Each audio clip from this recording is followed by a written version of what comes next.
तो चलिए शुरू करते हैं। विनोद कुमार शुक्ल द्वारा लिखित दीवार में एक खिड़की रहती थी का आज भाग दूसरा। उन्होंने दरवाजा बंद किया। पड़ोस से दरवाजा बंद होने की आवाज नहीं आ रही थी। वे दरवाजे से दूर चारपाई पर बैठ गए।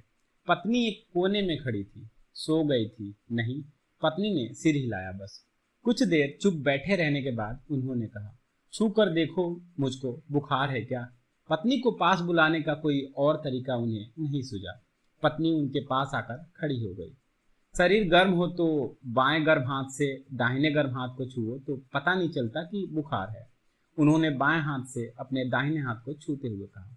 उन्हें लगा कि पत्नी उनका माथा हाथ छुएगी, पर नहीं छुई। पास आकर खड़ी रही। उन्होंने अपना हाथ बढ़ाया तो भी पत्नी ने नहीं छुआ। उन्होंने हाथ बढ़ाकर कोहनी के पास पत्नी को पकड़ा। चूड़ियां इतनी थी कि हाथ पकड़ने की और जगह थी ही नहीं। तुम्हारे हाथ तो मेरे हाथ से ज्यादा गर्म हैं। और उन्होंने पत्नी का हाथ छोड़ दिया। पत्नी का हाथ सचमुच गर्म था। नहीं है, पत्नी ने इस तरह कहा कि उसका हाथ फिर पकड़ ले और छोड़े नहीं। है, सच में है। खाना खा ली हो? उन्होंने फिर पत्नी से पूछा। पत्नी ने कुछ नहीं कहा। वे पिता के साथ पेट भर खा चुके थे। पिता ने केवल 2 पूड़ी खाई थी और थोड़ा भात। पूड़ी ज्यादा थी। अम्मा ने सोचकर भेजा होगा कि बहू को आटा सानना न पड़े। रघुवर प्रसाद ने ज्यादा खा लिया था। थाली में बचा छोड़ना अच्छा नहीं लगता था। इस आदत के कारण वे ज्यादा खा जाते थे। पत्नी उनकी थाली में चुपके से पूड़ी डाल देती थी। पूछती नहीं थी, इसलिए वे मना नहीं कर पाते थे। आखिर खाते खाते वे पानी का गिलास और थाली लेकर खड़े हो गए। पानी उन्होंने खड़े खड़े पिया। पानी बैठ कर पियो, तब पिता ने कहा था। खाना खा ली? पत्नी को जस का तस खड़े देखकर रघुवर प्रसाद ने फिर पूछा। पत्नी ने कुछ नहीं कहा। क्या बात है, अच्छा नहीं लग रहा है? रघुवर प्रसाद ने धीरे से पूछा। अब की बार रघुवर प्रसाद का दिल धड़कने लगा था। बुखार नहीं है, पत्नी ने कहा। हाथ तप रहा है। अटकते अटकते उन्होंने कहा। नाड़ी देख लो, पत्नी ने कहा। रघुवर प्रसाद को नाड़ी देखना नहीं आता था। उन्होंने पत्नी का हाथ पकड़ा। चूड़ी इतनी है कि नाड़ी नहीं मिलेगी, इसमें कम है। पत्नी ने अपना दाहिना हाथ बढ़ाया। उतनी ही लगती है, बस एक टूट गई थी। यह यहाँ काम करते करते टूट गए, केवल 2 कम है। हाँ, बैठ जाओ। पत्नी बैठ गई। दाहिने हाथ की चूड़ी टूट जाती है, बाएं हाथ की कम चुभती है, पत्नी कह रही थी। और रघुवर प्रसाद नाड़ी टटोल रहे थे। नाड़ी केवल वहां नहीं थी, वहां न मिलने पर उसे कहाँ ढूंढे। छाती से धक धक टटोला जा सकता था। रघुवर प्रसाद को लगा कि हाथी के ऊपर उनकी पत्नी गोद में बैठी है। रात का काला हाथी था, उसकी सूंड धरती तक झूल रही थी। रात हाथी की चाल की तरह ऊपर नीचे डोलते हुए जा रही थी। वे पत्नी को संभाल कर पकड़े हुए थे। अंधेरे में काई की तरह फिसलन होती है, ऐसा रघुवर प्रसाद को लगा। पत्नी फिसल जाती थी। इसके बाद अंधेरे में पत्नी ने पूछा, बस स्टैंड से रिक्शे में आए थे? नहीं, पैदल आया था। पत्नी ने सुना कि रघुवर प्रसाद घोड़े पर आए थे। हाथी नहीं मिला? पत्नी ने पूछा। रघुवर प्रसाद ने सुना कि पत्नी पूछ रही है, रिक्शा नहीं मिला था?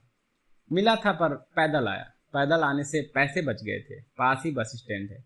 पत्नी ने सुना घोड़े के पैसे नहीं देने पड़े थे, बस स्टैंड पास है। घोड़े पर आने से कितना समय लगा? पत्नी ने पूछा। जल्दी आ जाता, पर रास्ते में एक दोस्त मिल गया, रघुवर प्रसाद ने कहा। पत्नी ने सुना रास्ते में एक घुड़सवार और मिल गया था। फिर इधर उधर घूमते रहे, इधर उधर घोड़ा दौड़ाते घूमते रहे। पत्नी ने सुना थक गए तो एक टपरिया चाय की दुकान में चाय पी ली। थक गए तो एक खंडहर जैसी पुरानी सराय में केसरिया दूध पिया। पत्नी ने सुना अच्छी गर्म चाय थी, गाढ़ा गर्म दूध था। पत्नी ने सुना मैं भी तुम्हारे साथ घूमने चलूंगी। पत्नी ने कहा मैं भी तुम्हारे साथ घुड़सवारी करूंगी अब की बार। रघुवर प्रसाद ने सुना घुड़सवारियां क्यों खटियों में लेटे लेटे उड़ जाएंगे? रघुवर प्रसाद ने कहा पक्षी बनकर उड़ जाएंगे। पत्नी ने सुना हाँ। पत्नी ने कहा उड़कर सबसे पहले कहाँ जाएंगे? जहां 6 महीने की रात हो। रघुवर प्रसाद ने कहा। पत्नी ने भी यही सुना। 6 महीने की रात में इस खटिया पर लेटे रहेंगे? पत्नी ने कहा। रघुवर प्रसाद ने भी यही सुना। 6 महीने की रात खत्म होते होते फिर यहाँ 12 घंटे की रात में आ जाएंगे, आकर सो जाएंगे। पत्नी ने भी यही सुना। हमारे उठने का रास्ता सुबह देखेगी, रघुवर प्रसाद ने कहा। सुबह किस तरह रास्ता देखेगी? जैसे कि हमारी नींद खुले सुबह हो जाए। ज्यादा देर सो गए तो ज्यादा देर बाद सुबह होगी। रघुवर प्रसाद ने सुना, ज्यादा देर सो गए तो ज्यादा देर रात होगी। चिड़िया रास्ता देखेगी कि हम उठे, जिससे सुबह हो और वे चहचहाना शुरू कर दे। सुबह सबसे पहले छोटी छोटी चिड़ियों की चहचहाट होती है। इसके बाद कोयल के बोलने की आवाज आती है। दृष्टि के जलन से बूझकर सूर्य चंद्रमा हो गया था और अल्पना का बना हुआ कमल पानी में तैर रहा था। कुछ याद आने से अचानक रघुवर प्रसाद उठे। उन्हें चिड़ियों की चहचहाहट और कोयल की कूकने की आवाज के बाद गांव में छोटी ऊ की मात्रा गुड़िया भी सुनाई दिया था। वे उठकर खड़े हो गए। पत्नी के घुटने के ऊपर तक खींची साड़ी के ऊपर उन्होंने चादर डाल दिया था। उठो, उन्होंने पत्नी को प्यार से ऐसे उठाया जैसे यह कई वर्ष रोज सुबह का सिलसिला था। रघुवर प्रसाद ने खिड़की से नीचे झांक कर देखा। गुड़िया स्लेट पट्टी लेकर खिड़की के नीचे बैठे पढ़ रही थी। जब वे सो रहे होंगे तब गुड़िया ने ईंटों के ऊपर खड़े होकर झांका होगा। खिड़की में सलाखें नहीं थी। कमरे में कूदकर कोई ना आए, इसके लिए बस पल्ले को बंद किया जा सकता था। पल्ले को बंद करने से कोई ना आए में हवा उजाला बाहर का दिखना भी नहीं आता। खिड़की के पल्ले खुले होने से उनके उठने के पहले से कमरे में सुबह थी। रात को उन्होंने सोचा था कि पत्नी से कहेंगे कि वह खिड़की पर डिबरी लेकर खड़ी हो जाए ताकि वे ईंटें वहां से हटा दे। फिर उन्होंने सोचा कि ईंटें हटाने के बदले खिड़की का पल्ला बंद कर दे, पर वो भूल गए थे। वे टट्टी के ताले की चाबी ढूंढ रहे थे, उन्हें नहीं मिली। जिस जगह रसोई का सामान था वहां एक चुकिया में उन्होंने चाबी रख दी थी। चुकिया वहां नहीं दिख रही थी। पत्नी ने खटपट में अपने स्वप्न के संसार को नींद से जाग कर देखा। टट्टी की चाबी नहीं मिल रही है। उन्होंने पत्नी से पूछा। पत्नी ने सबसे अलग एक ईंट के ऊपर रखी उस चकिया को बताया। उसे लगा होगा कि चौके के सामान के साथ टट्टी की चाबी को नहीं होना चाहिए। अपने मन से उसने अपनी गृहस्थी को जमाने का काम यही किया था। जब रघुवर प्रसाद बस स्टैंड गए थे तब पड़ोसनों से उसे यह कुछ गृहस्थी की जानकारी मिल गई थी। चकिया की चाबी टट्टी की चाबी है, उसका उसने अनुमान लगाया था। थोड़ी देर में घर की चीजें अपनी अपनी जगह से हटकर पत्नी की इच्छा से जगह लेने लगी। चीजों के इधर उधर होने के सम्मोहन से रघुवर प्रसाद को लगा कि नींद पूरी नहीं हुई। छोटे छोटे बच्चे खिड़की की ईंट पर खड़े होने के लिए धक्का मुक्की कर रहे थे। दोनों बच्चों से निर्लिप्त अपने काम में थे और बच्चे बायोस्कोप की तरह खिड़की से देख रहे थे। खा पीकर रघुवर प्रसाद किताब लेकर खटिया पर बैठ गए। थोड़ी देर बाद खिड़की के पीछे बच्चों की खुशी से चिल्लाने की आवाज उन्होंने सुनी। रघुवर प्रसाद से रहा नहीं गया। किताब लिए लिए खिड़की के पास आए। एक लड़का खड़ा था, बाकी सब भाग गए थे। क्या है? उन्होंने उस लड़के से पूछा। बकरी का बच्चा, उसने कहा। हवा अच्छी चल रही थी। कौन से रंग का है? उन्होंने पूछा। काले रंग का, बच्चे ने कहा। रघुवर प्रसाद मुस्कुराए। बकरी के बच्चे को देखने चलोगी? रघुवर प्रसाद ने पत्नी से पूछा। चलो। पत्नी तुरंत तैयार हो गई। इधर खिड़की से चलेंगे, उन्होंने कहा। अप्रैल का पहला सप्ताह था। सुबह की हवा में यहाँ थोड़ी ठंडक थी। हवा तेज चल रही थी। खिड़की से बाहर पैर लटकाकर रघुवर प्रसाद कूदे। फिर उन्होंने पत्नी की सहायता की। वहां एक बहुत बड़ा पीपल का पेड़ था। पेड़ के नीचे लंबी रस्सी से बकरी का एक काला बच्चा बंधा था। हवा चलने से पीपल के पत्ते इधर उधर झड़ते तो बकरी का बच्चा दौड़ते हुए पत्ते की तरफ लपकता। एक पत्ते की तरफ जाते जाते फिर दूसरे पत्ते की तरफ दौड़ पड़ता। हवा चलने से एक साथ कई पत्ते खड़खड़ झड़ते। पत्नी का साड़ू का पल्लू हवा में उड़ रहा था। उड़ते हुए पल्लू में एक पत्ता आकर अटक गया। सब पत्ते का झरना देख रहे थे। नीचे ढेर से पत्ते इकट्ठे हो गए। बच्चे गिरते हुए पत्ते को पैर से दबाने के लिए दौड़ते थे। पत्नी के पास एक पत्ता झड़ा। उसने पैर से दबाना चाहा तो निशाना चूक गया। रघुवर प्रसाद, पत्नी और बच्चे गिरते हुए पत्तों को पकड़ने, पैर से दबाने इधर उधर दौड़ रहे थे। उनके खेल को देखकर लग रहा कि पत्ते जानबूझकर खेलते हुए झड़ रहे हैं। पेड़ अपने पत्ते झराता खेलते हुए खड़ा था। पत्नी के बालों में एक पत्ता फंस गया। रघुवर प्रसाद ने कहा, तुम्हारे बालों में एक पत्ता अटका है।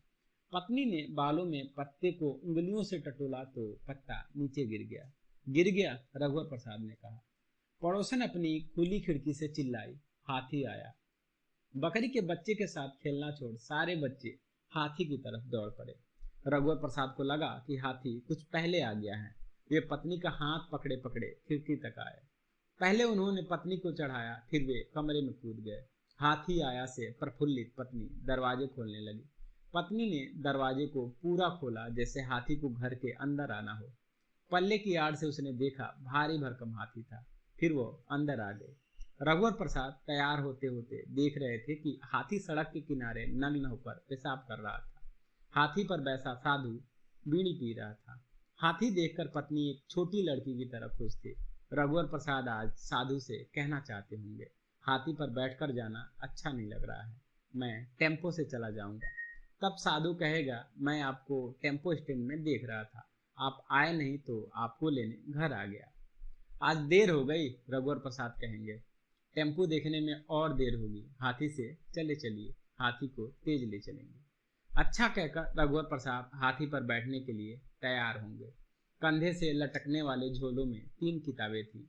पत्नी से जाते जाते उन्होंने कहा, मैं जल्दी आ जाऊंगा, जाने का मन नहीं हो रहा। रघुवर प्रसाद के बाहर आते ही साधु ने हाथी को जमीन पर बैठाया। कार का दरवाजा साहब के आते ही ड्राइवर खोलता है। उसी तरह रघुवर प्रसाद को देखकर साधु ने हाथी से बैठने को कहा होगा। हाथी के बैठना कार का दरवाजा खोलने जैसा था। हाथी रघुवर प्रसाद को देखकर नहीं बैठा होगा। बार बार ऐसा होने पर रघुवर प्रसाद को देखकर हाथी की बैठने की आदत हो जाए। पत्नी समझती थी कि हाथी रघुवर प्रसाद को देखकर बैठा है। वह रघुवर प्रसाद को हाथी पर चढ़ते हुए देख रही थी और सुखी थी। झोला अगर लटकाने वाला नहीं होता तो कठिनाई होती। चपरासी का छत्ता लौटाने की उन्हें याद नहीं थी। चलें? साधु ने पूछा। चलो, रघुवर प्रसाद ने कहा। अब की बार उन्होंने हाथी पर बैठे पत्नी को पड़ोस की औरतें बच्चों के साथ खड़े देखा। रघुवर प्रसाद को जाते हुए पत्नी कुछ देर देखती रही, फिर घर का काम करने अंदर चली गई। हाथी पर बैठे हुए रघुवर प्रसाद ने देखा कि एक साइकिल हाथी से आगे निकल गई। एक छोटे कद के रंग के भूरे घोड़े पर गांव का एक बूढ़ा आगे आगे चला जा रहा था। जब हाथी चलते चलते घोड़े के बराबर आया तो घोड़ा चौंक गया। घोड़ा का बूढ़ा सवार लगाम छोड़े सब तब ऊँघता हुआ बैठा था। जैसे तैसे लगाम पकड़कर घोड़े को उसने काबू में किया। बूढ़ा सवार तब हाथी के पीछे हो गया था और धीरे धीरे उसी तरह घोड़े पर बैठा जा रहा था जैसे पहले आगे जा रहा था। जाने की उसकी वही लय हो गई जो पहले थी। यह लय धीरे धीरे समय बीतने की लय थी। गर्मी की दोपहर जैसे धीरे धीरे बीतती है, दोपहर अभी भी हुई नहीं थी, पर घोड़े की चाल देखकर लगता था कि उसका गांव कितना भी समीप हो, उसे रास्ते पर दोपहर जरूर मिलेगी। आगे कहीं दोपहर घोड़े के आने का रास्ता खड़े खड़े देख रही होगी। घोड़ा जैसे ही उसके पास आएगा, दोपहर होकर उसके साथ चलने लगेगी। चलते चलते वह बीत जाएगी और आगे रात मिलेगी और यह सिलसिला कई रात कई सुबह तक चलता रहेगा। थोड़ी देर बाद दीवारों का जाता हुआ डेरा मिला। औरतें सिर पर टकटक कमचीत बोहे थी। 3 सुअर 3 साइकिलों के कैरियर में बंधे थे। चौथी साइकिल के कैरियर में एक टोकरी में छोटा बकरा बंधा था। बकरा ले जाने वाला दीवार डेरे का आदमी नहीं लगता था। सभी साइकिलों को पैदल ले जाया जा रहा था। एक बूढ़े दीवार के पीछे एक मरियल कुत्ता निश्चित दूरी बनाए हुए जा रहा था। यह कुत्ता बंधा नहीं था, पर अदृश्य रस्सी से बंधा जा रहा था। अदृश्य रस्सी पालतू होने की नियति थी। दूसरा कुत्ता जो सचमुच रस्सी से बंधा हुआ जा रहा था, हाथी के पास पहुंचते ही भौंकने लगा। मरियल कुत्ता भी डरा डरा भौंकने लगा। थोड़ा आगे जाने पर एक ठेले पर जाती हुई नाव मिली। नाव एक तालाब से दूसरे तालाब की ओर जा रही होगी। नाव से टिका हुआ ठेले पर एक बच्चा सो रहा था। एक औरत और उसका पति नाव ठेल रहे थे। उनका ही बच्चा होगा।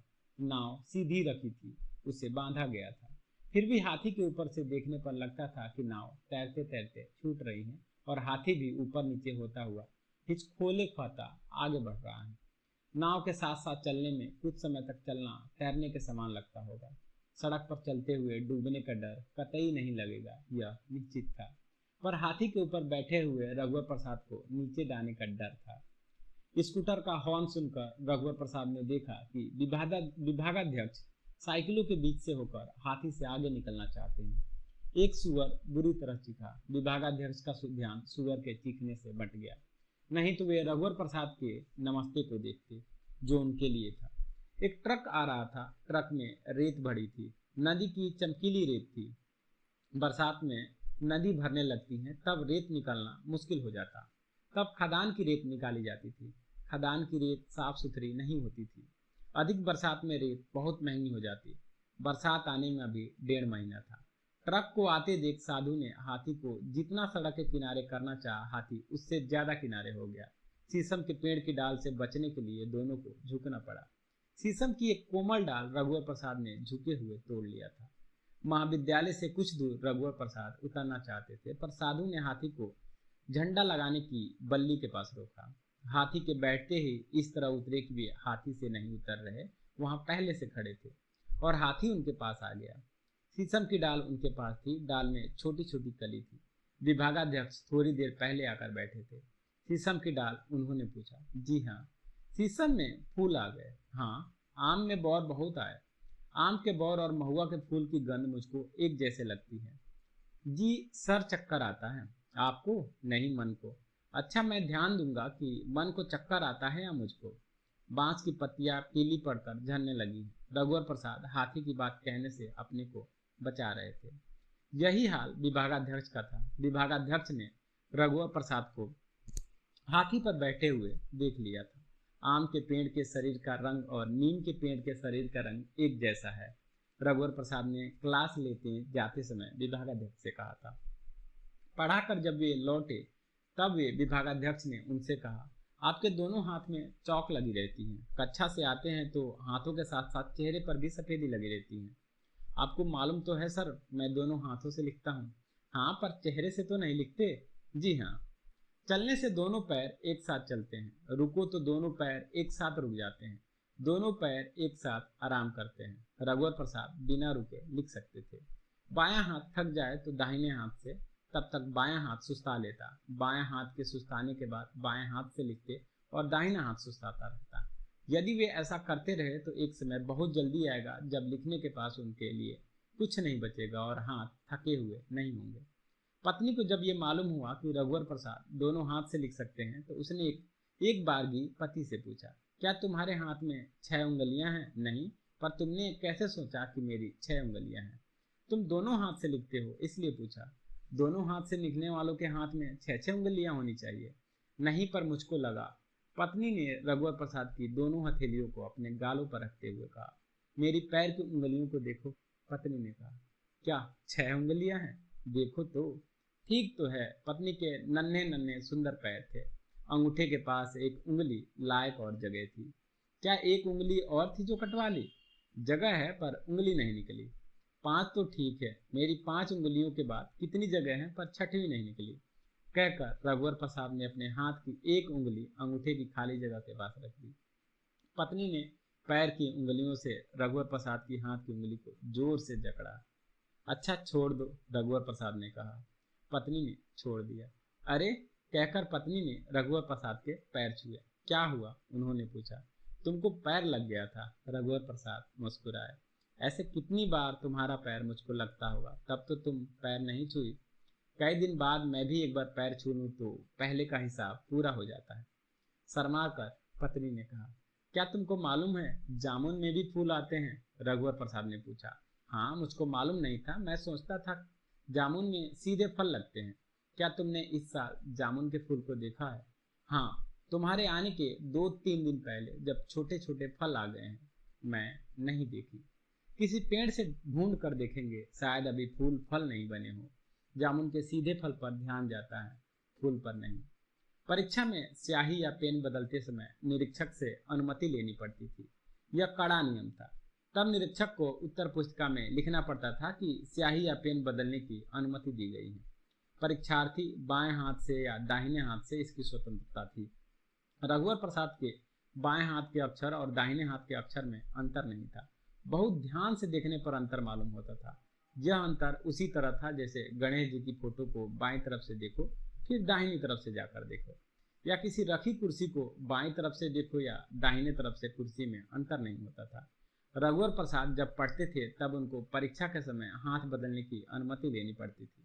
तब वे खड़े हो जाते होंगे। कहिए सर, अब मैं दाहिने हाथ से लिखना चाहता हूँ। पहले क्या बाएं हाथ से लिख रहे थे? जी सर। क्या बायां हाथ टूट गया? नहीं सर, हाथ ठीक है पर थक गया है। निरीक्षक को कुछ समझ नहीं आया होगा। आप दाहिने हाथ से भी लिख सकते हैं? जी सर। अधिक बात करने से परीक्षा का समय जाया होता है, इसलिए वहां उनसे अधिक बहस नहीं की थी। अभी आप कुछ देर बाएं हाथ से लिखिए, मैं मुख्य निरीक्षक से पूछकर बताता हूँ। कहकर वे साथी निरीक्षक से अनुमति लेके मुख्य निरीक्षक के पास जाएंगे। एक परीक्षार्थी बाएं हाथ से लिखते लिखते अब दाहिने हाथ से लिखने की अनुमति मांग रहा है। अनुमति दे दें। बाएं हाथ से लिखते लिखते दाएं हाथ से क्यों लिखना चाहता है? कहता है बायां हाथ थक गया है, इसलिए दाहिने हाथ से लिखेगा। जो दाहिने हाथ से लिखते हैं वे तो दाहिने हाथ से ही लिखते रहते हैं। हाथ थक जाता है तब भी दाहिने हाथ से लिखते रहते हैं। मैं तो बरसों से दाहिने हाथ से ही लिख रहा हूँ। मैं भी दाहिने हाथ से लिखता हूँ। दाहिने हाथ में चोट लग जाए तो भी दाहिने हाथ से ही लिखना पड़ेगा, नहीं तो परीक्षा दे नहीं पाते। बाएं हाथ के बाद दाहिने हाथ से कैसे लिखा जा सकता है? जिनके हाथ नहीं होते वे पैर से लिख लेते हैं। हाथ से लिखने और पैर से लिखने में यह पहचान में आता होगा सर कि यह हाथ से लिखा है और यह पैर से।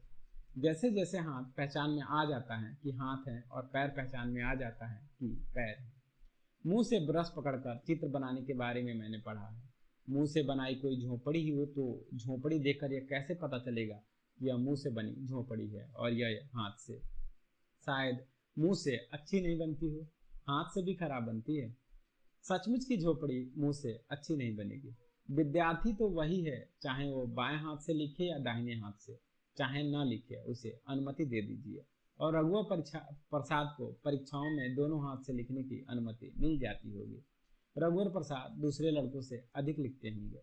वे पढ़ने में होशियार थे और अच्छे नंबरों से पास हुए होंगे। रघुवर प्रसाद ने साधु से कहा, मेरा छोटा भाई आने वाला है, क्या उसे एक दिन हाथी पर बैठाकर घुमा दोगे? रघुवर प्रसाद के पत्नी का भी मन था कि वह भी हाथी पर बैठकर घूमे। उन्होंने पत्नी का नाम नहीं लिया। मैं अचानक एक दिन चला जाऊंगा, साधु कहेगा। क्या हाथी पर जाओगे? हाथी अचानक एक दिन नहीं जा सकता, वह जिस दिन जाएगा रोज की तरह जाएगा। यह तब कैसे होगा? तुम हाथी पर सवार होगे, रोज की तरह जाते हाथी पर सवार, तुम अकेले अचानक कैसे जाओगे?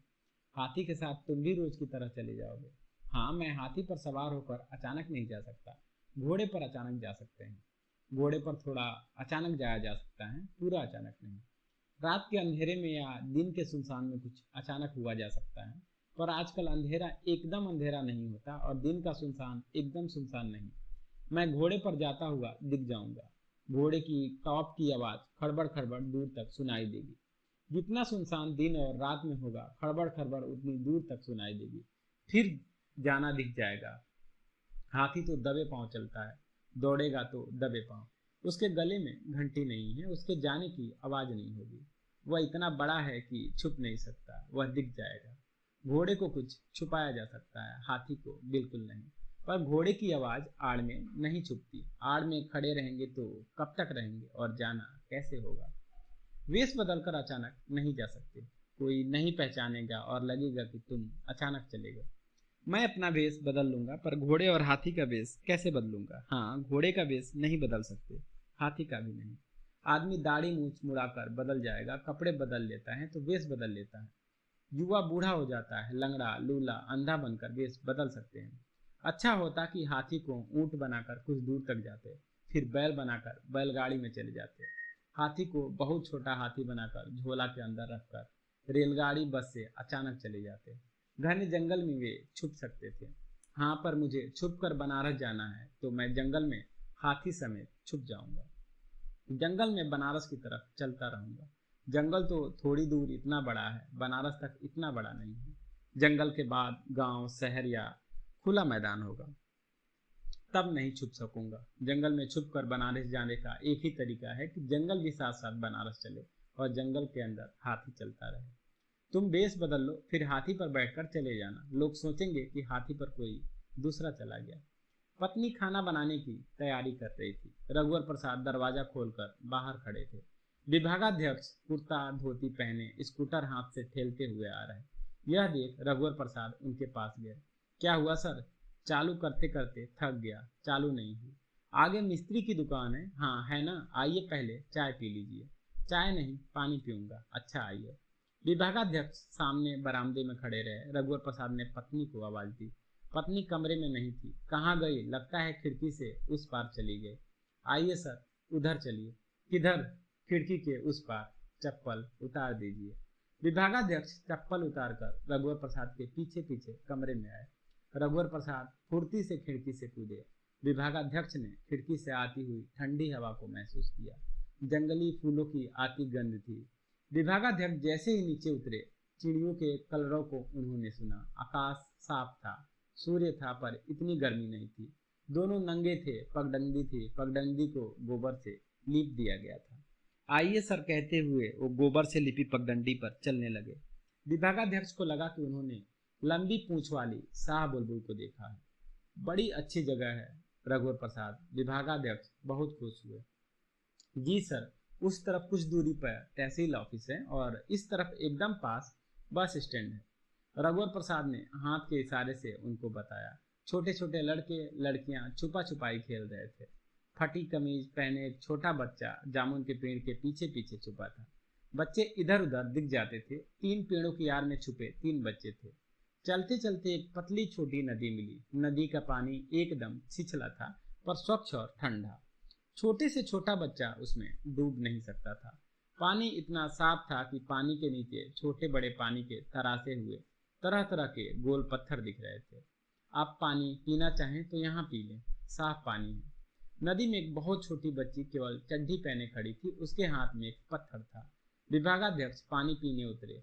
तेज बहते ठंडे पानी का स्पर्श पैरों को हुआ। वे आघा गए। झुककर चुल्लू से पानी लेकर उन्होंने भर पेट पानी पिया। एक आम का पेड़ जिसमें बौर पहले आ गई थी, उसकी डाली की फुनगियों में गुच्छे गुच्छे में आम लटके हुए थे। उस पेड़ के नीचे पत्नी आम बिन रही थी और आंचल में रखती जा रही थी। क्या कर रही हो? चटनी के लिए आम बिन रही थी। विभागाध्यक्ष आए हैं। तब तक विभागाध्यक्ष पानी पीकर उनके पास आ गए थे। आंचल में रखे आमों को कमर में खोसकर उसने विभागाध्यक्ष जी को नमस्कार किया।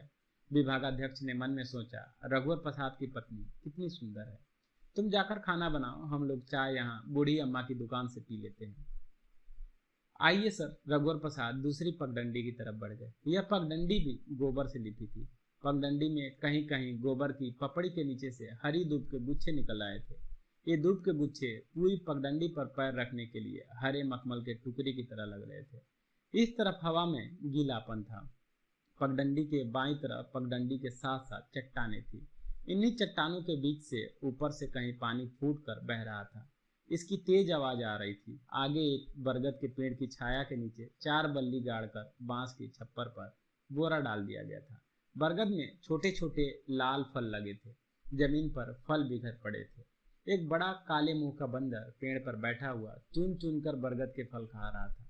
जब ये लोग चाय की दुकान पर पहुंचे तो कोने में छुपा हुआ काले मुंह का एक बड़ा बंदर विभागाध्यक्ष के पास से अपनी पूंछ उठाए तेजी से निकला और भागता हुआ बरगद के छोटी सी चाय की दुकान थी। चूल्हे पर चाय बनती थी। बूढ़ी अम्मा चावल पछोर रही थी। बूढ़ी अम्मा 2 चाय बना दो। सामने बड़े बड़े पत्थर रखे थे। उसी पत्थर पर दोनों बैठ गए। बूढ़ी अम्मा ने चूल्हे में लकड़ी छेना डालकर आग को पचाया और एक छोटी एल्युमिनियम की पतीली में चंबू से पानी डालकर चूल्हे में चढ़ाया। बूढ़ी अम्मा काले रंग की थी। पूरे बाल सफेद थे। चेहरा गहरी झुर्रियों से भरा था। झुर्रियां लकीरों जैसी थी। 2 कप बसी में अम्मा ने चाय दी। एक कप की डंडी टूटी थी। इस टूटे कप को रघुवर प्रसाद ने अपने लिए रखा। चाय में धुआइन धुआइन गंध थी, पर चाय अच्छी थी। विभागाध्यक्ष को चाय बहुत अच्छी लगी। रघुवर प्रसाद की खिड़की के नीचे 3 पगडंडियां आकर मिलती थी। खिड़की से कमरे के अंदर पहले रघुवर प्रसाद घुसे, इसके बाद विभागाध्यक्ष। विभागाध्यक्ष पलटकर खिड़की से सिर निकालकर गहरी सांस खींचे और कमरे के अंदर हो गए। बड़ी सुंदर जगह है रघुवर प्रसाद। यह जगह मुझे मालूम नहीं थी। जी सर, मैं भी नहीं जानता था। शादी के बाद यहाँ आया तब थोड़ा मालूम हुआ। सोनसी के आने के बाद ठीक से मालूम हुआ। सोनसी कौन? विभागाध्यक्ष ने पूछा। सुनकर पत्नी मुस्कुराई। मेरी पत्नी सर, रघुवर प्रसाद ने कहा। मैं जाता हूँ, स्कूटर बनवाना है। तुम तो हाथी से जाओगे। आप भी चले चलिए, 2 आदमी उस पर अच्छे से बैठ सकते हैं। मैं क्यों जाऊंगा? विभागाध्यक्ष ने जवाब दिया। सुनकर पत्नी ने सोचा कि विभागाध्यक्ष का आशय होगा, आपका हाथी है, आप जाइए, मेरा जाना उचित नहीं होगा। स्कूटर यहीं खड़े रहने दीजिए, मैं मिस्त्री को बुला लाता हूँ। नहीं, मैं बुला लाता हूँ। विभागाध्यक्ष बाहर आकर इधर उधर देखते रहे। सड़क पर आकर रघुवर प्रसाद के घर के पीछे का अंदाज लगाने लगे। घने पेड़ दिखाई दे रहे थे। स्कूटर उन्होंने चालू की तो चालू हो गई। मिस्त्री बुलाने की आवश्यकता नहीं पड़ी। स्कूटर से जाते हुए भी वे रघुवर प्रसाद के घर के पीछे की तरफ देखते रहे कि शायद उन्हें पेड़ों में बरगद पीपल दिख जाए, बरगद के नीचे की बूढ़ी अम्मा की चाय की दुकान दिख जाए, बहती हुई पतली सुंदर नदी दिख जाए। ऐसा कुछ नहीं दिखा और एक गंदा नाला उन्हें दिखाई दिया जो उन्होंने पहली बार देखा था। उन्होंने सोचा कि आज शाम पत्नी बच्चों के साथ इस तरफ आएंगे। दूसरे दिन छुट्टी थी। शाम को विभागाध्यक्ष रघुवर प्रसाद का दरवाजा खटखटाते रहे पर कोई सुन नहीं रहा था। विभागाध्यक्ष अपने बच्चों और पत्नी के साथ थे। दोनों बच्चे स्कूल में थे। लड़की 10-11 साल की थी और लड़का 8 साल का। पत्नी सिर पर पल्लू डाले विभागाध्यक्ष के साथ खड़ी थी। दरवाजे के खटखटाने से एक के बाद एक आजू बाजू के दोनों दरवाजे खुले। दाहिने तरफ की पड़ोसन ने पूछा, नहीं सुन रहे हैं? हाँ, विभागाध्यक्ष ने कहा। विभागाध्यक्ष थके से थे, जैसे बहुत देर तक पैदल घूमते रहे हों। पूरा परिवार थका हुआ लग रहा था। विभागाध्यक्ष की पत्नी बहुत दुबली पतली थी, शायद अधिक थक गई थी। छोटी लड़की थाली पर 4 गिलास पानी लेकर आई। दूसरे बाजू की पड़ोसन स्त्री भी हाथ में 2 गिलास पानी लेकर आई गई थी। लड़की को पानी लाते देखकर हंसकर वो अपने दरवाजे के पास खड़ी हो गई। चारों ने गिलास खाली कर दिया तो बच्चों से पूछा, और पानी पियोगे? नहीं, दोनों बच्चों ने कहा। गिलास लिए वो मुस्कुराते चली गई। खाली गिलास थाली पर इकट्ठा करते हुए लड़की ने कहा, खिड़की से पीछे चले गए होंगे इसलिए नहीं सुन रहे हैं। विभागाध्यक्ष ने अपनी पत्नी की तरफ इस तरह देखा जैसे वे झूठ नहीं कह रहे थे। पत्नी ने विभागाध्यक्ष से लड़की की तरफ इशारा करते हुए कहा, इनकी खिड़की से पीछे की तरफ जा सकते हैं क्या? जरा पूछ कर तो देखो। मैं नहीं पूछता, विभागाध्यक्ष ने कहा। फिर उन्होंने बच्चों से कहा, चलो कल छुट्टी है, कल फिर आएंगे। रुको कहकर विभागाध्यक्ष दाहिने तरफ से मकान के पीछे की ओर गए तो उन्हें एक तरफ 3 टट्टियां दिखी, फिर दूसरी तरफ गए। वहां पीछे झांका तो घूरा था। विभागाध्यक्ष जब स्कूटर पर बैठ रहे थे तो उन्होंने पत्नी से कहा, नदी का पानी मीठा और ठंडा था, गिलास का पानी भी ठंडा था। लड़की ने कहा, हाँ नदी का पानी होगा, लड़के ने कहा। स्कूटर पर जब विभागाध्यक्ष बैठ रहे थे तो लड़की ने पिता से पूछा, काले मुंह का बंदर था या लाल मुंह का? काले मुंह का। इस तरफ लाल मुंह के बंदर नहीं होते। बंदर नचाने वाले लाल मुंह के बंदर नचाते हैं। लाल मुंह के बंदर छोटे और होशियार होते होंगे, इसलिए लाल मुंह के बंदर नचाते हैं। विभागाध्यक्ष दूसरे दिन सुबह अकेले गोबर से लिपी पगडंडी ढूंढने निकले। वे तहसील ऑफिस की तरफ गए। वहां जिधर अधिक पेड़ दिखाई दे रहे थे उधर गए। फिर बस स्टैंड गए। बस स्टैंड के आसपास इतनी गंदगी थी कि वहां उस जगह को ढूंढने का मन नहीं हुआ। लौटकर वे रघुवर प्रसाद के घर गए। दरवाजा अंदर से बंद था। वे दरवाजा खटखटाते रहे। आसपास कोई नहीं दिख रहा था। छुट्टी का दिन है, हो सकता है सभी अपनी अपनी खिड़की से कूदकर पीछे छुट्टी मनाने चले गए हों। बाएं तरफ के कमरे में एक आदमी निकला। उसने विभागाध्यक्ष को परेशानी से देखा। क्या है? उसने पूछा। वो अपनी खिड़की से कूदकर पीछे जाने वाला होगा कि उसे सांकल की आवाज सुनाई दी होगी और लौटना पड़ा होगा, इसलिए चिढ़ गया। रघुवर प्रसाद कहाँ है? मालूम नहीं। दरवाजा अंदर से बंद है। अंदर होंगे। कोई जवाब नहीं देता। गहरी नींद सो रहे होंगे, उसने कहा और दरवाजा बंद कर लिया।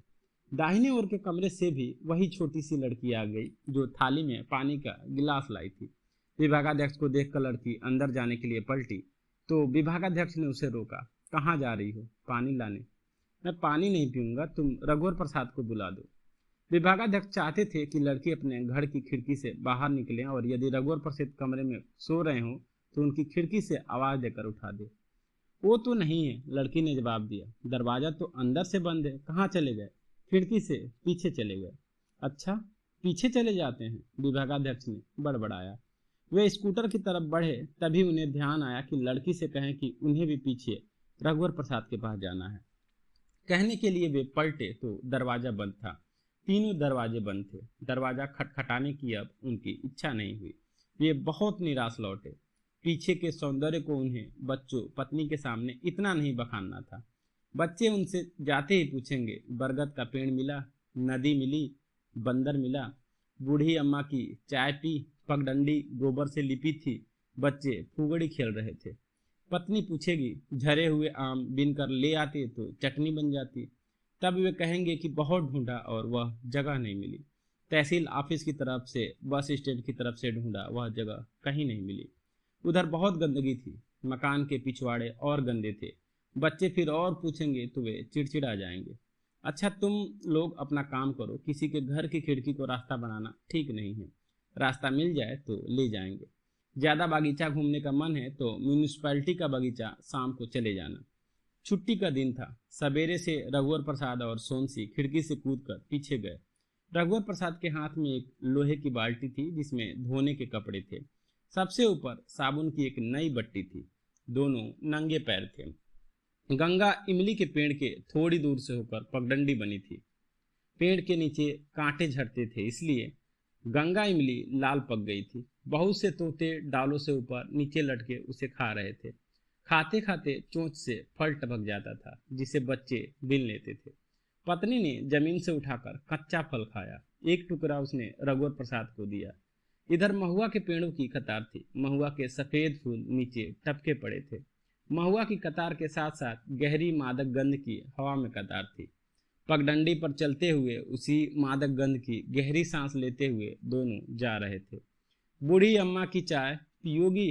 कपड़े धो लूं? नदी में कपड़े धोते नहाते नहीं बनता था। कम गहरी बहते हुए तल की नदी थी। कई तलों की सतहों से नदी गहरी होती है। इस नदी का तल सबसे नीचे का तल था। केवल यही तल और ऊपर कोई तल नहीं। यह गहराई का तल था पर तल गहरा नहीं था। बरसात में इसमें बाढ़ नहीं आती थी और नदी का पानी बरसात में भी मटमैला नहीं होता था। सभी तालाबों का जल धरती के समतल पर था, पर तालाब गहरे थे। यह सारी जगह रघुवर प्रसाद के मन की जगह थी। गोबर से लिपी पगडंडी मन की पगडंडी थी। साफ सुथरा आकाश उड़ने के लिए मन का आकाश था। एक गुलाब के पत्थर के ऊपर पत्नी जाकर खड़ी हो गई। वह तनकर इस तरह खड़ी थी कि उसके पुष्ट कुल्हे और छोटे लग रहे थे। स्थिर जल में केवल स्तनों की परछाई में कंपन था या जल में कंपन था, यह पता नहीं चल रहा था। हो सकता है स्तनों में कंपन हो तो जल में स्तनों की परछाई में कंपन हुआ हो, और परछाई के कंपन से जल में पत्थर पर खड़ी वह इतनी मांसल और ठोस थी कि लगता था कि एक भी कदम आगे बढ़ाएंगी तो तालाब का सारा पानी एक उछाल लेगा। तत्काल हृदय में हुए उल्कापात के पत्थर की प्रति गढ़ी प्रतिमा का ठोसपन और दूर से गर्म लगता था। जब उसने साड़ी को जांघ तक खोसा तो लगा कि पत्थर चंद्रमा का होगा या बृहस्पति का। अगर चंद्रमा का होगा तो रंग पत्थर ऐसा ही था जैसे चंद्रमा दूर से दिखता है सुबह। तभी रघुवर प्रसाद जोर से चिल्लाया, सोनसी, देखो तो मेरे कंधे पर कोई चिड़िया बैठी है क्या? पत्नी ने मुड़कर देखा। एक छोटी सी गहरे नीले रंग की चमकीली फूल चुक्की चिड़िया थी। शकरखोर। फूल चुक्की है, सोनसी ने कहा। मेरे कंधे पर क्यों बैठी है तुम जानो? अब यह चिड़िया तुम्हारे पास आ रही है, रघुवर प्रसाद ने कहा। अच्छा, सोनसी ने कहा और रास्ता देखने लगी। रघुवर प्रसाद ने सोचा था कि चिड़िया पत्नी के पास चली जाएगी। चिड़िया नहीं गए। क्षण भर रुक कर वे धीरे धीरे खुद पत्नी के पास जाने लगे। इस तरह उनके कंधे पर बैठी चिड़िया भी उनके साथ साथ पत्नी के पास जाने लगी। पत्नी ने चहक कर रघुवर प्रसाद से कहा, तुम्हारा रंग फूल चुक्की के समान है। रघुवर प्रसाद जैसे जैसे पत्नी के पास बढ़ते जाते थे, चिड़ियों का कलरव बढ़ता जाता था। बंदरों का कहीं दूर हुप हुप सुनाई दे रहा था, कहीं बिल्कुल पास हाथी के चिंघाड़ने की आवाज भी सुनाई दी। रघुवर प्रसाद के पैर के हल्के धक्के से कपड़े से भरी बाल्टी लुढ़क गई और साबुन की नई बट्टी रैपर से लिपटी तालाब के अंदर चली गई। रघुवर प्रसाद को लगा कि उन्होंने साबुन की बट्टी को पानी के अंदर जाते देखा है, पर वे भूल गए। पत्नी को पकड़े हुए पास एक ऊंची सूखी जगह पर वे आ गए। एक चारपाई इतनी जगह गोबर से लिपी थी। सफेद छूहू मिट्टी की धूल से इधर उधर रंगोली डाली गई थी। जहां पत्नी का सिर था वहां स्वास्तिक था। जहां दोनों हाथ थे वहां चक्र था। जहां पैर थे वहां शंख बना था। कमल के फूल का अल्पना पत्नी के लेटने से छिप गया था। थोड़ी दूर पर एक मछली बनी थी। सन्नाटा था। शकरखोर चिड़िया रघुवर प्रसाद की पीठ पर ऊपर नीचे फड़फड़ाते बैठी रही थी। पत्नी की दृष्टि सामने सुबह के सूर्य पर से फिसल गई। तब भी उनके आंख में आंसू आ गए। जब उसने दोबारा आंख खोली तो दृष्टि के जल से सूर्य बुझकर चंद्रमा हो गया था और शाम हो गई थी। फिर रात हो गई। वे उठे तो ऐसे उठे जैसे दूसरे दिन की सुबह थी। शकरखोर चिड़िया उड़ गई थी। पत्नी ने कहा, देर हो गई, मुझे कपड़े धोना है। साबुन तो तालाब में गिर गया है। अरे, कहकर पत्नी तालाब की ओर दौड़ी। बाल्टी को उसने सीधा किया। रघुवर प्रसाद की कमीज बाहर निकलकर पत्थर पर पड़ी थी।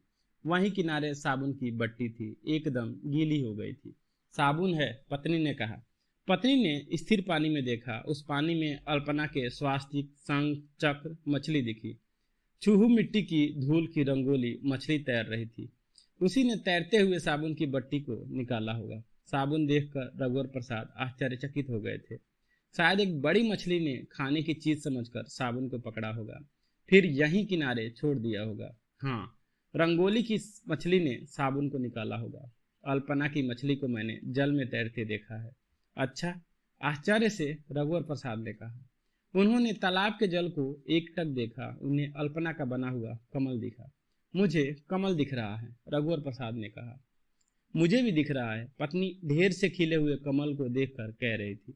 यह सचमुच का कमल नहीं है, रघुवर प्रसाद ने कहा। कौन सा कमल है, पत्नी ने पूछा। यह कमल उस जगह गोबर से लिपी जगह पर बना था, मछली भी वही थी।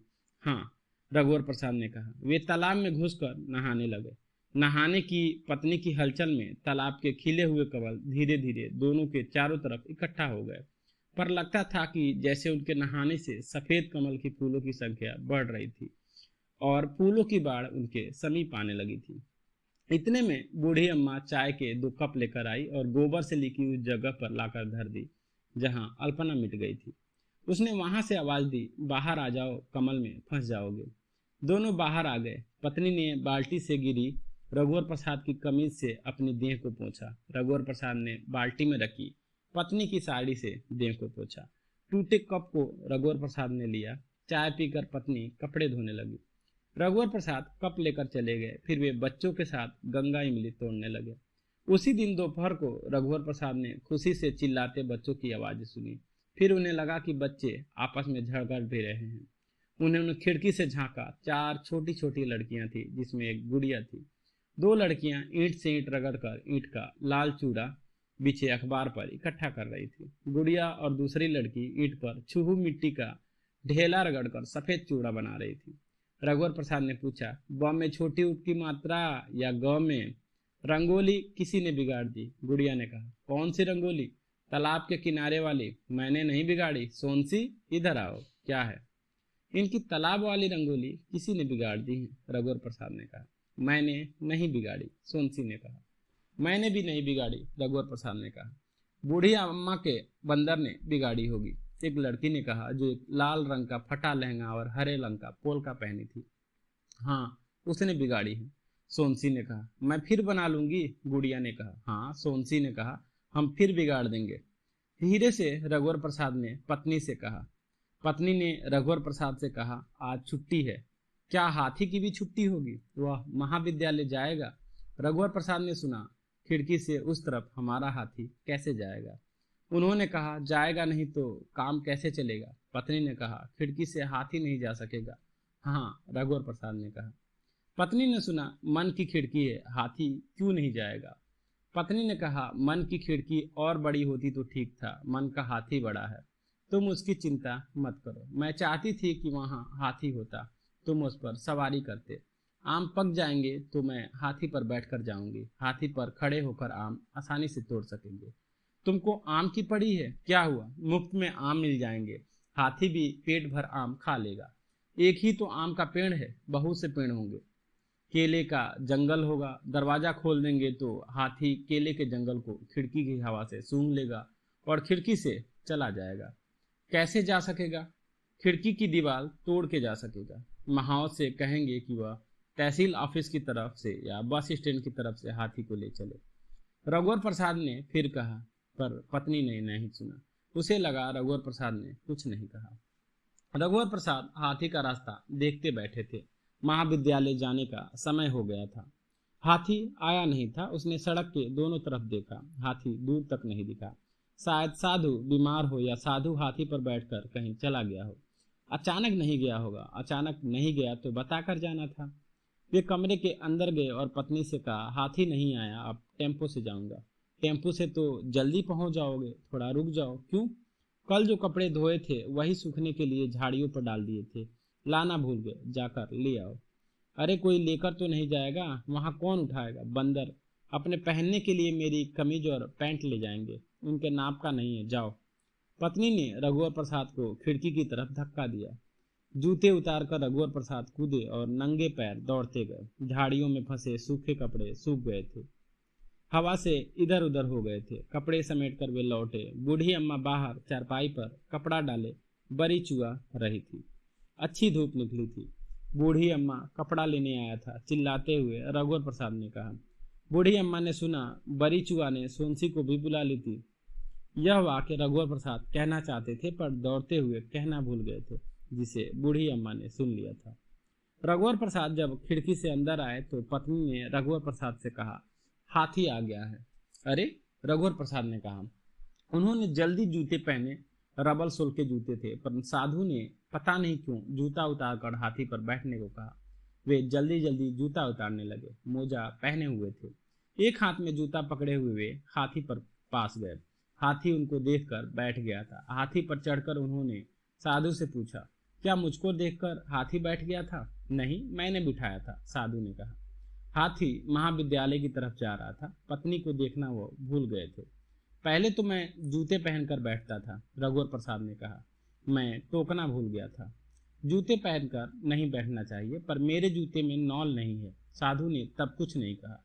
थोड़ी देर बाद उसने कहा, हाथी का सम्मान करना चाहिए। हाँ, हाथी का सम्मान करना चाहिए। तुम कुछ उदास लग रहे हो, रघुवर प्रसाद ने पूछा। हाँ, मुझे जाना है, इसलिए उदास हूँ। कितने दिन के लिए जाओगे? कुछ दिन के लिए, इसके बाद में आ जाऊंगा। कहाँ जाओगे? घर जाऊंगा। घर में कौन है? सब है, पत्नी है। कब जाओगे? अचानक, कभी भी, पर मैं लौट नहीं रहा हूँ, मैं यहाँ लौटूंगा। खिड़की से आकाश दिखता था, इसलिए खिड़की से झांकते हुए बच्चे आकाश को झांकते हुए लगते थे। वे छोटे छोटे देवता की तरह खिड़की से कूदकर अंदर आना चाहते थे। ईंटों का चबूतरा ऊंचा नहीं था, बच्चे इतने बड़े नहीं हुए थे। पत्नी सूती लाल रंग की साड़ी पहनी हुई थी। साड़ी में खोंचा लग गया था।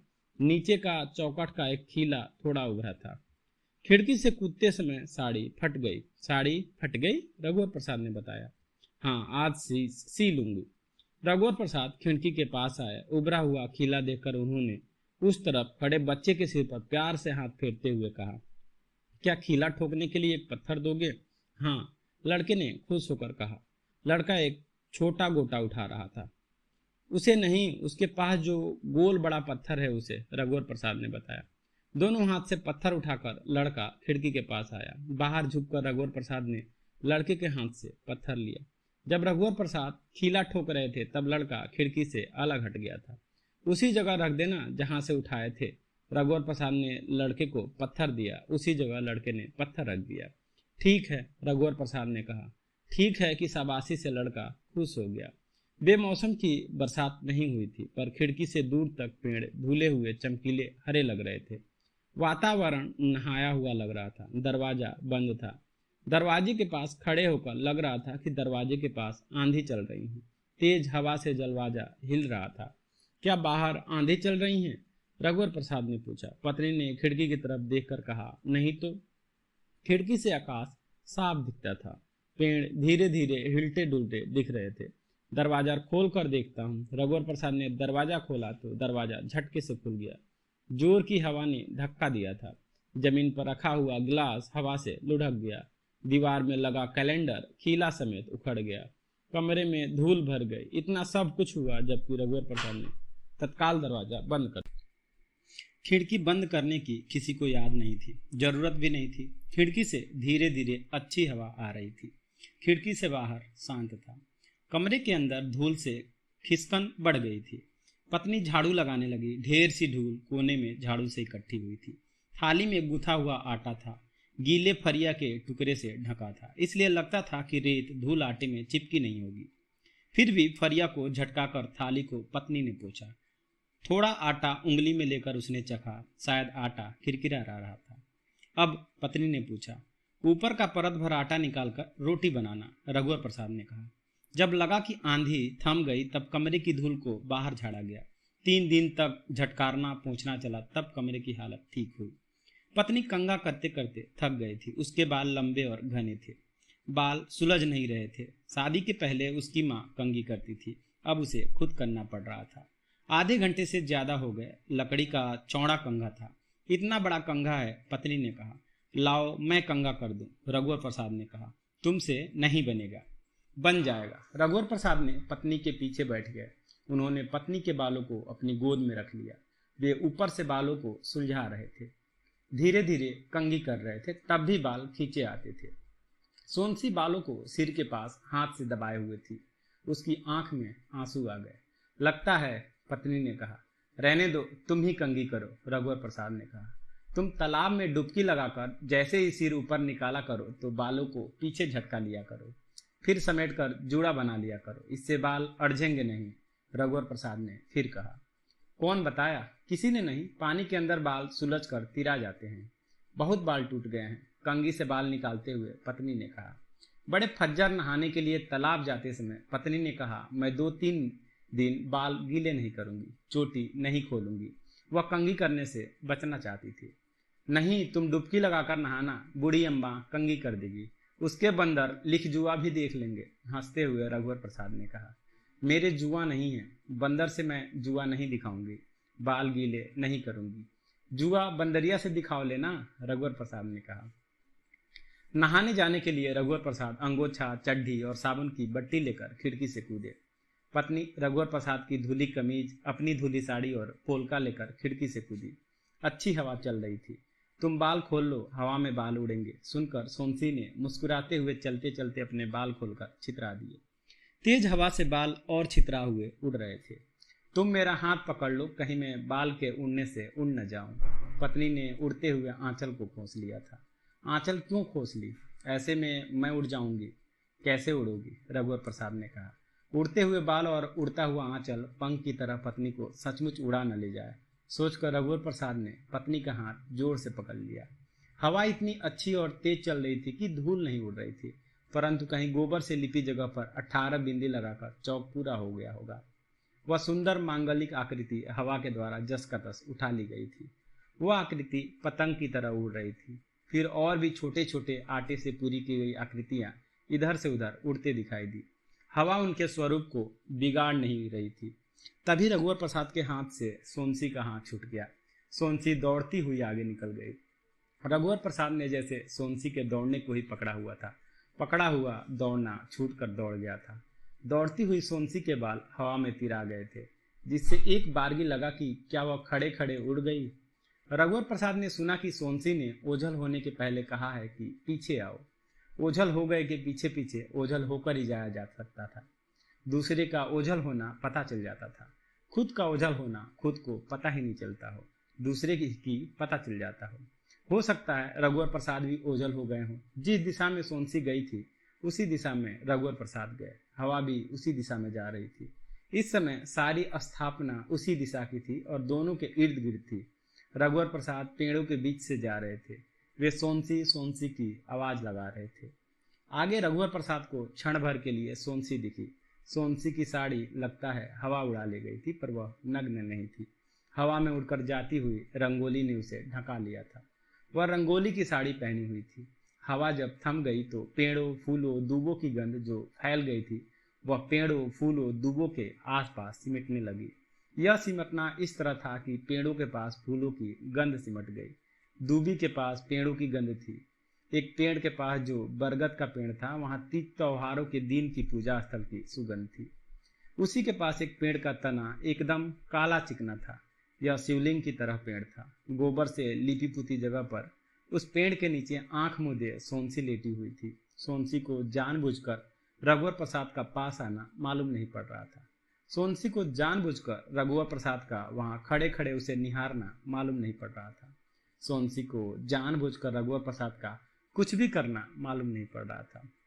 सोनसी को ढांके हुए जो रंगोली का आवरण था वह गोबर से लिपी जगह पर पूर्ववत चौक पूरे हुए जैसा अंकित था। तभी सोनसी की बाईं बाह पर टाए टाए करता एक पक्षी आकर बैठा। देखो तो, मेरे कंधे पर कोई पक्षी बैठा है, पत्नी ने पूछा। उसके अपने भूले अस्तित्व से उसकी आवाज आ रही थी। सोनसी के हिलने डुलने से पक्षी सरकता तो उसके पंजे के नाखून कंधे पर गड़ते। हाँ, एक सुंदर हरा तोता है, पहाड़ी गड़न, इसका कंठ फूट गया है। तोता गहरी सांस और फुसफुसाहट को याद कर लेगा। सोनसी ने गहरी सांस लेकर और फुसफुसा कर कहा, मैं उसे बता दूंगा कि हम पति पत्नी हैं। रघुवर प्रसाद ने कहा, सोनसी ने देखा कि कहीं आटे से जो चौक पूरा किया गया था वह पतंग की तरह उड़ता जा रहा था। हवा ने इसके स्वरूप को भी बिगाड़ा नहीं था। फिर दूसरी ओर से चौक पूरा हुआ, आकर साथ साथ उड़ गया। तालाब के किनारे पत्थर पर सोनसी बैठी हुई थी। रघुवर प्रसाद नहाने के लिए चिकनी मिट्टी का ढेला लकड़ी से खोद कर लाए थे। तालाब से डुबकी लगाकर दोनों निकले और अपने अपने शरीर में और फिर एक दूसरे के शरीर में मिट्टी को माला। दोनों तालाब में पैर डालकर कुछ देर बैठे रहे। गीली मिट्टी को लपेटे हुए वे मनुष्य जाति का आदम जोड़ा लग रहे थे। जब मिट्टी सूखने लगी तो दोनों तालाब में कूद गए। एकदम सुबह का सूर्य बाईं तरफ तालाब में था। सूर्य के बाद तालाब में रघुवर प्रसाद थे, फिर सोनसी थी। सोनसी डुबकते ही डुबकी से निकलते ही बालों को पीछे झटकारती तो एक अर्ध चक्र बनाती बूंद बालों से उड़ती। तब रघुवर प्रसाद को उन बूंदों की तरफ इंद्रधनुष दिखाई देता। सोनसी के गीले बालों को झटकारने से क्षण भर को इंद्रधनुष बन जाता था। बूढ़ी अम्मा चाय लिए हुए धीरे धीरे आ रही थी। बूढ़ी अम्मा के आगे आता हुआ एक बड़ा बंदर किनारे के एक पेड़ पर चढ़ गया। सोनसी चलो, रघुवर प्रसाद ने बूढ़ी अम्मा को आते देखकर कहा। सोनसी आखिरी डुबकी लगाकर निकली और बालों को पीछे झटकार मारकर समेटा और जूड़ा बना लिया। अब बाल आसानी से सुलझ जाएंगे? सोनसी ने पूछा। हाँ, अब बाल आसानी से सुलझ जाएंगे, रघुवर प्रसाद ने कहा। चाय रखकर बूढ़ी अम्मा चली गई। एक दूसरे के उतरे कपड़ों से दोनों ने अपने शरीर को पोंछा, फिर धुले कपड़े पहनकर चाय पी। दोनों जागे थे और सब कुछ नींद में झूम रहा था। तालाब नींद में तालाब था, आकाश नींद का आकाश था। बूढ़ी अम्मा सोनसी के लिए एक टोकरी में केसरवा कांदा और दूसरी में तेंदू फल बंदरों से बचा कर रखी थी। सोनसी ने आंचल में थोड़े केसरवा कांदा और तेंदू फल को खोस लिया था। रास्ते भर दोनों केसरवा कांदा दांतों से छीलते खाते आए। कमरे की खिड़की के पास दोनों खड़े हो गए। दोनों छोटे छोटे बच्चों की तरह अपना कमरा झांकने लगे। कमरे में वे नहीं थे। मैं नहीं, कहाँ हूँ? रघुवर प्रसाद ने कमरा झांकते हुए सोनसी से पूछा, जैसे कमरे से पूछा। तुम मेरे पास हो, कमरा झांकते हुए सोनसी ने कहा, जैसे कमरे से कहा। और मैं? खाली कमरा देखती हुई सोनसी ने आश्चर्य से कहा। तुम यहाँ मेरे पास हो, रघुवर प्रसाद ने कहा। इसके बाद दोनों कमरे में कूद गए। रघुवर प्रसाद, ओह रघुवर प्रसाद, कोई पुकार रहा था। लगता है विभागाध्यक्ष हैं, रघुवर प्रसाद ने सोनसी से कहा। रघुवर प्रसाद ने दरवाजा खोला। विभागाध्यक्ष ही से बदहवास लग रहे थे। सुबह बिस्तर से उठते ही आ गए थे। विभागाध्यक्ष बिना किसी तरफ देखे खिड़की के पास गए और खिड़की से बाहर देखने लगे। उनका और कहीं ध्यान नहीं था। बैठिए सर, पानी पी लीजिए, रघुवर प्रसाद ने कहा। सोनसी में बिस्तर उठाकर पैताने तहा दिया था। चारपाई पर केवल दरी बिछी थी। नहीं, मैं यहीं ठीक हूँ, खिड़की से बाहर देखते हुए उन्होंने कहा। सोनसी ने गिलास में पानी लाकर रघुवर प्रसाद को पकड़ाया। लीजिए सर, रघुवर प्रसाद ने कहा। पानी पीते पीते भी विभागाध्यक्ष खिड़की से बाहर देख रहे थे। रघुवर प्रसाद, मैं कहने आया था कि मैं अपने बच्चों को लेकर आता हूँ, हम लोग खिड़की से उस तरफ जाएंगे। जी सर, पर महाविद्यालय का समय हो रहा है। आज दशहरा की छुट्टी है, 15-20 मिनट में आता हूँ। या तो नहा धोकर आऊँगा, नहाने में देर हो जाएगी तो खिड़की के तालाब में नहा लूँगा। खिड़की के पेड़ों में आज के दिन नीलकंठ देख लेंगे। जी सर। विभागाध्यक्ष जब चले गए तब रघुवर प्रसाद ने सोनसी से पूछा, आज जब नहाने गए थे तब तुमको नीलकंठ दिखा था? याद नहीं है, दिखा हो? तुमको दिखा था? नहीं, मुझे भी याद नहीं है। शायद दिखा हो, हम दोनों को दिखा हो और हम दोनों ने ध्यान नहीं दिया हो। दिख तो गया, ध्यान नहीं दिया तो क्या हुआ? रघुवर प्रसाद ने फिर कहा, मालूम होना चाहिए कि हम नीलकंठ देखे हैं। चलो नीलकंठ देखने चले। कैसे जा सकते हैं? विभागाध्यक्ष आने वाले हैं। क्या आज हाथी आएगा? पत्नी ने पूछा। यदि साधु को मालूम होगा कि छुट्टी का दिन है तो न आए। हो सकता है साधु आज रावण भाता चला जाए। हो सकता है राम सीता की झांकी हाथी पर निकले, उसी की तैयारी वह कर रहा हो। चलो अभी नीलकंठ देख लें, फिर शाम को झांकी देखने चलेंगे। विभागाध्यक्ष आने वाले हैं, रघुवर प्रसाद ने फिर कहा। हाँ, विभागाध्यक्ष आने वाले हैं, पत्नी ने कुछ उदास होकर कहा। उसे अच्छा नहीं लग रहा था। देर तक दोनों कमरे में विभागाध्यक्ष का रास्ता देखते रहे। विभागाध्यक्ष नहीं आया, हाथी नहीं आया। पत्नी थक कर जमीन पर लेट गई। लगता है विभागाध्यक्ष को नीलकंठ दिख गया है, चलो हम भी चलें। चलो, रघुवर प्रसाद ने कहा। सुनो, मेरे कंधे पर पक्षी तोता था या नीलकंठ, पत्नी ने बहुत खुशी से पूछा। तोता था। रघुवर प्रसाद ने भी बड़ी खुशी से कहा, हो सकता है नीलकंठ हो। पत्नी ने बहुत धीरे से कहा।